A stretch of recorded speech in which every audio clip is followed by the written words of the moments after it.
So you've booked a lot of gigs through SonicBids. Did a little research. More than 50 gigs booked through SonicBids. Actually, it's a round of applause for that. Thank you. Thanks for having me. Are there any that stand out to you from over the years, or any that you remember as being particularly awesome?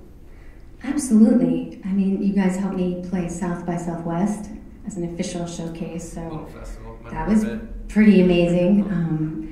We did that as a full band, and I think it was one of the first shows that we played at South by as a band, so it brought us all together and, you know, helped us feel like we could tell our parents we were doing good. But yeah, I'm really excited about one that we just booked, which is a stage sponsored by Alex and Ani, the jewelry designers, and that's in Massachusetts, and that's coming up later in the summer. So I get to shamelessly wear as much jewelry as I want and not be gilding the lily. So very cool. Awesome.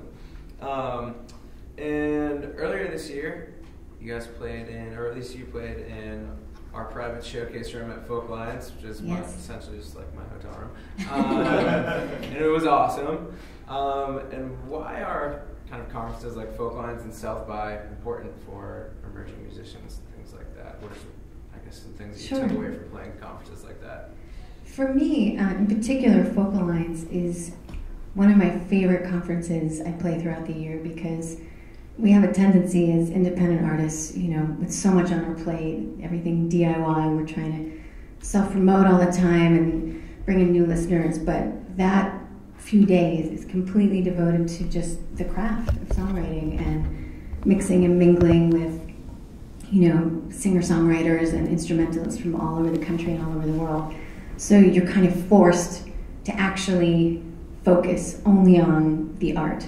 And so it's like a musical sabbatical for me, but at the same time you are working and you are hopefully getting in front of promoters and folk radio DJs, but you also are listening to other artists, and so it's just sort of the perfect combination of networking and being inspired by your peers, and also, you know, trying to book some gigs. Of course. Sweet. And so you got your new EP is out, Destination. What was your favorite part about recording that? Oh, that's easy. There's a fantastic producer based in Brooklyn named Barb Morrison, who I've wanted to work with for many years, and she also works with Deborah Harry and Rufus Wainwright, who are two of my favorite singers.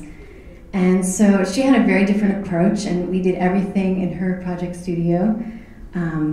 Angie played the drums, and Ward played the cello, but she also added a lot more programming and production, really.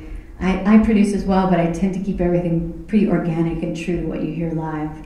And she was just like, screw that, we're just gonna make this sound as big and dynamic, and I don't know, what's the word you would use to describe her methodology? She's just fun. A lot of fun, huge sounds. Yep, big sounds. Yeah. So it's different for me. I hope you enjoy it. Brought you a copy. Yeah, awesome. Looking forward to it. So you've got the gig at Cafe 939 tonight, right. And then what's next after that? Well, I just found out this morning that I'm going to be supporting Jamie Cullum this Sunday at the House of Blues. So wow, super excited about that. Awesome. That was all. And then we go on tour. And then tour. Yes. Take me with you. You bet. All right, let's do it. All right, we're ready to sing.